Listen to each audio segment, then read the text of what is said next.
नमस्कार, बुलेटिन में आपका स्वागत है। मैं हूं आपके साथ जीनत सिद्दीकी। शुरुआत करते हैं खबरों की। उत्तराखंड में कोरोना रोज अपने नए रिकॉर्ड बना रहा है। आज के आंकड़े तो बहुत हैरान करने वाले हैं। एक दिन में सबसे ज्यादा केस भी आए और मौतें भी हुई है। उत्तराखंड में 24 घंटे में रिकॉर्ड 8,517 नए मामले सामने आए हैं। एक ही दिन में अब तक की सर्वाधिक 151 मरीजों की मौत भी हुई है। देहरादून में भी पहली बार केस 3,000 के पार चले गए हैं। उधम सिंह नगर और हरिद्वार में भी केस 1,000 के पार हैं, जबकि 4,548 मरीज आज ठीक होकर अपने घर को लौटे हैं। कोरोना के एक्टिव केसों का आंकड़ा 62,000 के पार पहुंच चुका है। सुनील हमारे साथ, हमारे सहयोगी जुड़े हुए हैं। सुनील, 8,000 से ज्यादा मामले, 150 से ज्यादा मौतें और संभावना ये कि ये आंकड़े बढ़ते ही जाएंगे, क्योंकि जो लापरवाही हम देख रहे हैं सड़कों पर, और दोनों ही तरफ से जनता भी लापरवाह और कई जगहों पर प्रशासन भी फेल।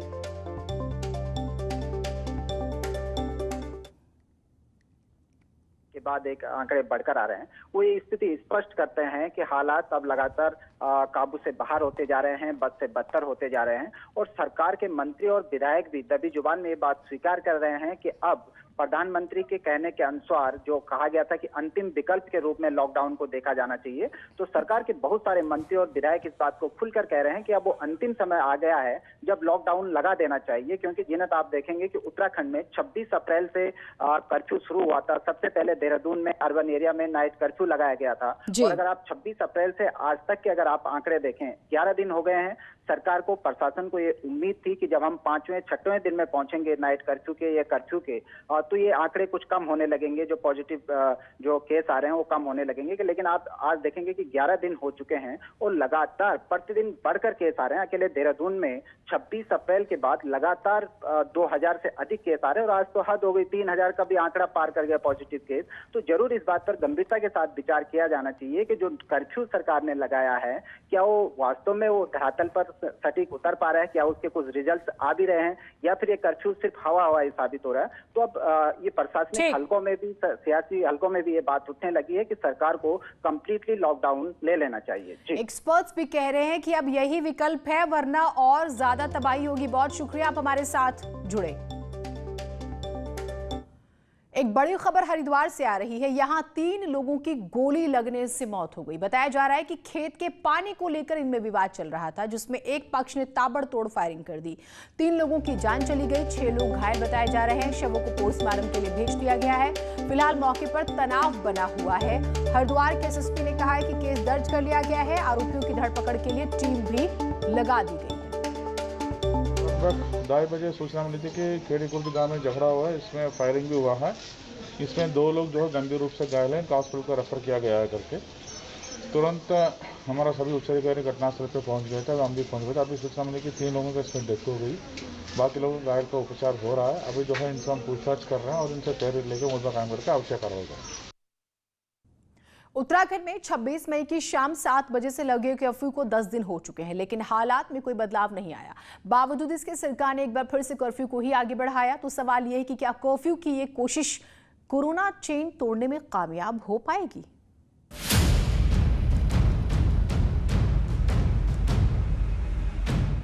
उत्तराखंड के 3 जिलों देहरादून, हरिद्वार, उधम सिंह नगर में 10 मई की सुबह 5 बजे तक कंप्लीट कर्फ्यू लगाया गया है। कोटद्वार समेत 8 नगर निगम में भी कर्फ्यू लगा है। पहाड़ी जिलों में भी हालात को देखते हुए जगह जगह कर्फ्यू लगाया गया है। सबसे बड़ी चिंता यह है कि 9 पहाड़ी जिले संक्रमण की चपेट में हैं और यहां संक्रमण 10% से लेकर 27% की रफ्तार से फैल रहा है। और हरिद्वार से हल्द्वानी तक, चंपावत से चक्राता तक जो हाल दिख रहा है, उससे संक्रमण की चेन टूटेगी कैसे, ये बड़ा सवाल है। क्योंकि अभी जिस प्रकार से था उससे थोड़ा सा बहुत ज़्यादा लोग उससे प्रभावित नहीं थे और खुलेआम घूम रहे थे। अब थोड़ा हमने सख्ती की है, निश्चित इसके परिणाम नजर आएंगे। और आवश्यकता पड़ी तो जनता के हित में, लोगों के प्राणों के हित में अगर लॉकडाउन बढ़ाना पड़ेगा। सरकार के तमाम मंत्री लॉकडाउन की बात कर रहे हैं, लेकिन अब तक सरकार ने लॉकडाउन को लेकर कोई भी फाइनल फैसला नहीं किया। कांग्रेस ने खराब स्वास्थ्य व्यवस्था के खिलाफ सांकेतिक धरना दिया। कांग्रेस प्रदेश अध्यक्ष प्रीतम सिंह ने कहा है कि हालात खराब हैं, लेकिन सरकार लॉकडाउन से हिचकिचा रही है। ऐसा लग रहा है कि कोरोना बहुत बड़े स्तर पर जो है फैलने जा रहा है कोई टेस्टिंग व्यवस्था नहीं है, कोई दवाइयों की व्यवस्था नहीं है। चिकित्सा विभाग द्वारा जो आवश्यक चीज़ें की जानी चाहिए थी वो कहीं दिखाई नहीं देती है, नदारत है और सरकार हाथ पे हाथ धरे बैठी है। साफ है, सरकार ने फिलहाल कर्फ्यू को आगे बढ़ाया है और पूरा राज्य संकट में है। सरकार को लग रहा है कि इस महामारी की रोकथाम में कर्फ्यू कारगर हथियार होगा। अगर ये कर्फ्यू असरदार साबित नहीं होता है तो क्या सरकार 9 मई की शाम में लॉकडाउन पर विचार करेगी? क्योंकि जिस तरह हालात बिगड़ रहे हैं वो इस भीड़ को देखकर बिल्कुल नहीं लगता कि जल्द सुधर पाएंगे और सरकार को कहीं ना कहीं कोई कड़ा कदम उठाना पड़ेगा। दीपांकर भट्ट, न्यूज़ 18, देहरादून। हरिद्वार जिले में लगा कोविड कर्फ्यू बेअसर नजर आ रहा है। न सिर्फ सड़कों और बाजारों में लोग बेवजह घूम रहे हैं, बल्कि हर की पैड़ी पर भी सोशल डिस्टेंसिंग की जमकर धज्जियां उड़ रही हैं। हर की पैड़ी पर अस्थि प्रवाह, गंगा स्नान और दूसरे कर्मकांड के लिए लोग बेरोक टोक आ रहे हैं।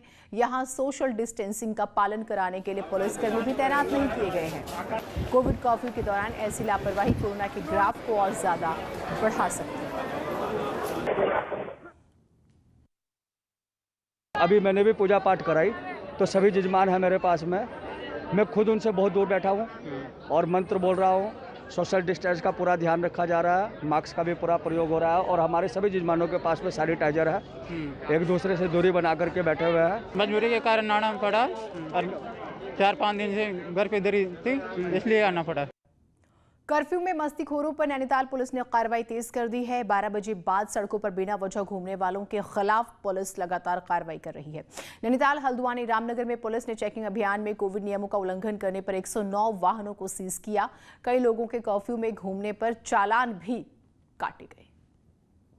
इसके अतिरिक्त जो लोग अनावश्यक रूप से घूम रहे उनके खिलाफ जो है नियमानुसार जो है विधिक कार्रवाई की जा रही है। आप देख रहे हैं लगातार जो है पुलिस का एनफोर्समेंट बढ़ा दिया गया है और सभी से मेरा निवेदन है कि अनावश्यक रूप से घर से ना निकलें ताकि हम लोग इस कोरोना नाम की जो महामारी है इससे हम लोग सब लोग इसको हरा सकेंगे। मुख्यमंत्री तीरथ सिंह रावत ने आज दून अस्पताल में कोरोना की वैक्सीन लगवाई है। सीएम तीरथ ने कोविड वैक्सीन की पहली डोज लगवाई है। उनकी पत्नी ने भी ये डोज लगवाई है।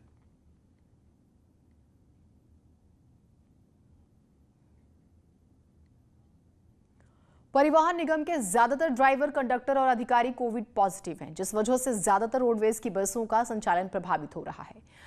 विभाग की तरफ से भी सुध नहीं लेने से रोडवेज यूनियन के कर्मचारी नाराज हैं और अब बस सेवा को पूरी तरह से बंद करने की मांग कर रहे हैं। निगम कर्मचारी 15 दिन के कंप्लीट लॉकडाउन की सरकार से मांग कर रहे हैं। तो लगातार ये भी शिकायत रही कि जो समाचार पत्रों के माध्यम से भी कई बार पढ़ने को मिलता है कि रोडवेज की गाड़ियां चल रही हैं तो कोरोना इधर से उधर जा रहा है। तो हमारा आपके चैनल के माध्यम से माननीय मुख्यमंत्री जी को, माननीय सचिव परिवहन को, माननीय प्रबंध निदेशक महोदय को हम ये कहना चाहेंगे कि भाई ये गाड़ियों को जो है पूरी तरह बंद किया जाए। उत्तराखंड के 2 बड़े जू देहरादून और नैनीताल को 15 मई तक के लिए बंद कर दिया गया है। दोनों जू में बड़ी संख्या में पशु पक्षी हैं। स्टाफ को पूरा प्रोटोकॉल फॉलो करने को कहा गया है। राजाजी टाइगर रिजर्व के चीला स्थित हाथी कैंप को भी अलर्ट किया गया है। यहां 6 पालतू हाथी हैं। इसके अलावा Rajaji tiger reserve, Corbett tiger reserve समेत सभी 12 वाइल्ड लाइफ सेंचुरीज और नेशनल पार्क को भी टूरिस्टों के लिए 15 मई तक बंद कर दिया गया है। द्वारा जो निर्देश जारी किए गए भारत सरकार के, उस क्रम में सारे नेशनल पार्क, कंजर्वेशन रिजर्व्स को और सेंचुरी जितनी हैं उनको 15 मई तक के लिए पर्यटकों के लिए बंद कर दिया गया है। अग्रिम जो समीक्षा होगी 15 मई के बाद, उसके बाद ही देखा जाएगा कि इसके बाद क्या किया जाना है। देहरादून में 10 मई तक पूर्ण कोविड कर्फ्यू है, जिसमें सरकारी राशन की दुकान केवल गुरुवार और शनिवार को दोपहर 12 बजे तक खोलने के आदेश हैं। लेकिन आज ज्यादातर राशन की दुकानें जानकारी नहीं होने से बंद रहीं और राशन के लिए आए लोगों को वापस लौटना पड़ा। सरकार ने अब राशन की दुकानों में बढ़ती भीड़ को देखते हुए हफ्ते में 2 दिन दुकान खोलने का फैसला लिया है।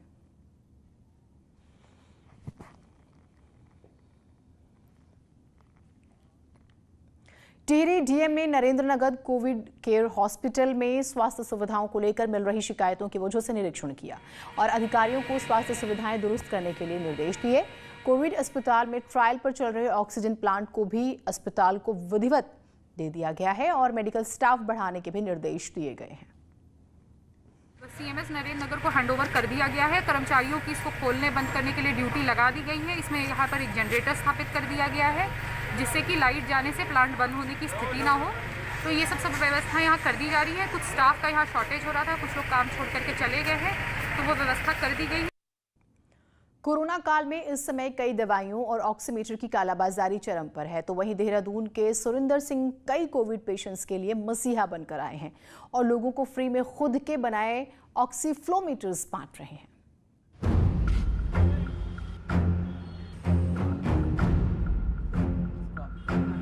देहरादून के सरदार सुरिंदर सिंह आज उन हजारों लोगों की जिंदगी बचाने की कोशिश कर रहे हैं जो ऑक्सीजन समय पर ना मिल पाने के कारण जान गंवा रहे हैं। सुरिंदर सिंह पिछले 10 साल से मॉड्यूलर किचन का काम कर रहे हैं, लेकिन कोरोना संकट के समय कामकाज ठप हो गया। घर में बैठे बैठे जब इन्होंने ऑक्सीजन की किल्लत, ऑक्सीफ्लो की कमी की खबरें सुनी तो उन्होंने एक वीडियो की मदद से खुद ऑक्सीफ्लोमीटर बनाने की कोशिश की और जुगाड़ की तकनीक से इसमें सफलता भी पाई। मैंने भी आके फिर सिलेंडर लेके इसमें जुगाड़ बनाया और चल गया। फिर किसी और डॉक्टर से कंसल्ट किया, मैंने कहा ये ड्राई ऑक्सीजन दे सकते हैं? उन्होंने कहा दिस इज हार्मफुल, आपको इसे ह्यूमिडिटी मतलब पानी से निकाल के देना है। मैंने कहा पानी का जुगाड़ कैसे बनाऊं? तो मैं 8 बजे घर सो गया, फिर लेटा, तो फिर मैं दोबारा आया, फिर मैंने वर्कशॉप खोली, फिर मैं रात को एक जुगाड़ बना के इन्वेंट किया कि पानी से कैसे जा सकती है, तो पानी से करा और चल गई। इस समय रोजाना कई लोग सुरिंदर सिंह के पास ऑक्सीफ्लोमीटर लेने आ रहे हैं। मुश्किल की इस घड़ी में परेशान लोग उनकी सेवा भाव को देखकर उन्हें ईश्वर का अवतार तक मानने लगे हैं। हम पहले से जानते थे, पर हमें ये नहीं पता था कि सर हमें ऑक्सीजन सिलेंडर ऑक्सीजन में मिल जाएगा हमको। ये लाखों लोगों की मदद कर रहे हैं, निस्वार्थ सेवा जिसे बोलते हैं।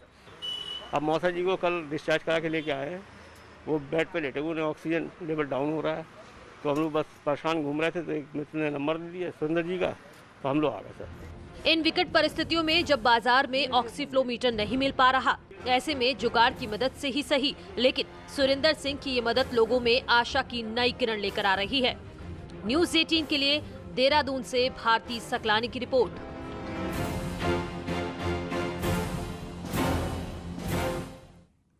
Uttarakhand state disaster relief force यानी SDRF भी कोविड काल में लोगों के लिए मददगार साबित हो रही है। कैसे, आपको इस रिपोर्ट में दिखाते हैं।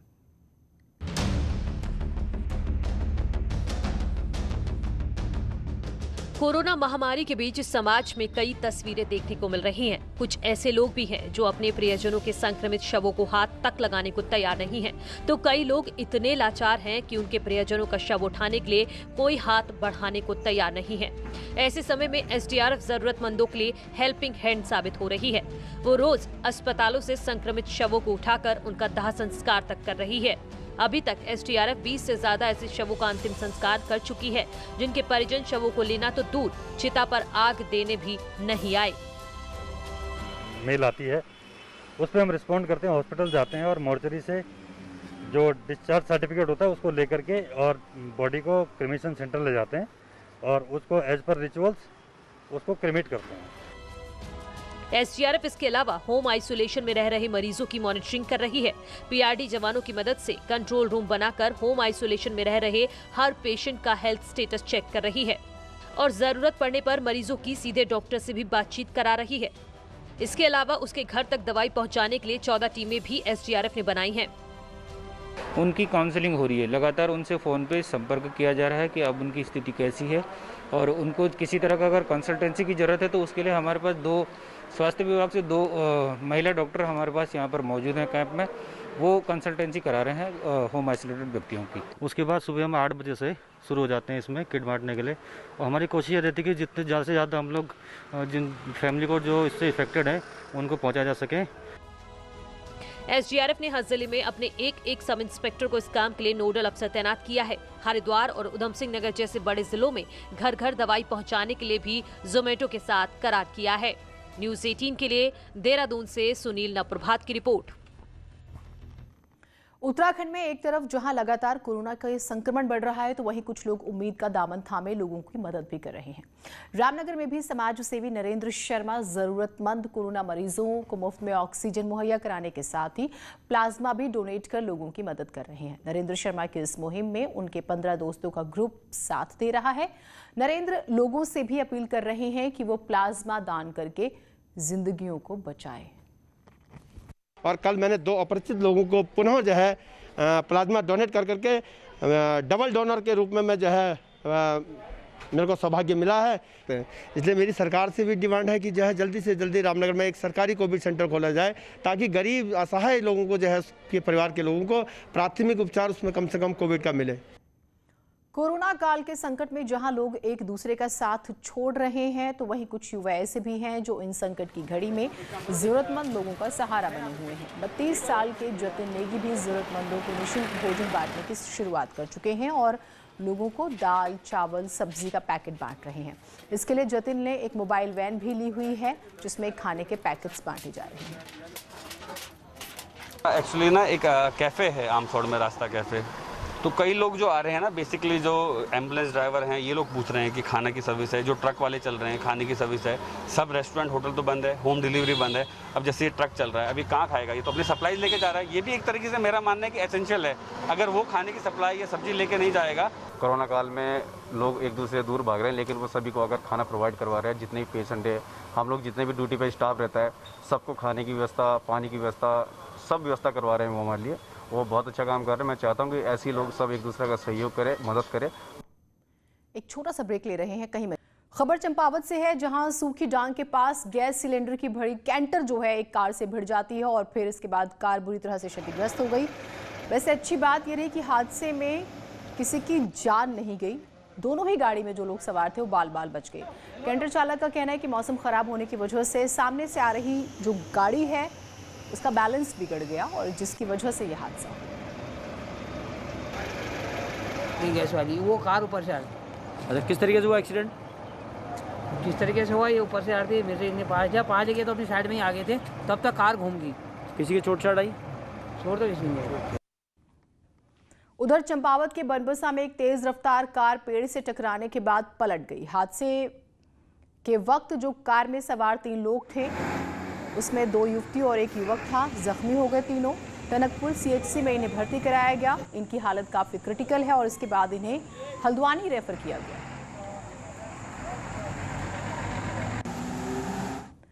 टिहरी के कुछ युवाओं ने सोशल मीडिया पर प्लाज्मा डोनेट किया है। उत्तराखंड नाम से एक ग्रुप बनाया जिससे वो कोविड पेशेंट्स की मदद कर रहे हैं। इस ग्रुप पर अलग अलग जगहों से कोविड पेशेंट्स के तीमारदार प्लाज्मा, ऑक्सीजन और बेड की मदद की मांग कर रहे हैं और इसके बाद इस ग्रुप के जो सदस्य हैं अपने दूसरे जो फ्रेंड्स हैं उनकी मदद से कोविड जो मरीज हैं उनकी मदद कर रहे हैं। ग्रुप के सदस्यों का कहना है कि रोजाना उन्हें 300 से 400 कॉल मैसेजेस आते हैं और वो सोशल मीडिया के जरिए मदद पहुंचाने की कोशिश कर रहे हैं जिसमें उन्हें काफ़ी सफलता भी मिल रही है। जब हमने महसूस किया कि बहुत सारे लोगों को प्लाज्मा, ऑक्सीजन, बेड और अन्य स्वास्थ्य सुविधाओं की जरूरत पड़ेगी तो हमारे कुछ बड़े भाइयों ने मिलकर उन्होंने प्लाज्मा डोनर उत्तराखंड नाम से ग्रुप बनाया जिसमें हमें लोगों की कॉल आने लगी। तो प्लाज्मा डोनेट करना बहुत ज़रूरी है। आप में से जो भी कोविड पॉजिटिव हुए हैं और वो ठीक हो गए हैं, प्लीज़ प्लाज्मा डोनेट कीजिए। एक छोटा सा ब्रेक ले रहे हैं, कहीं मत जाइएगा।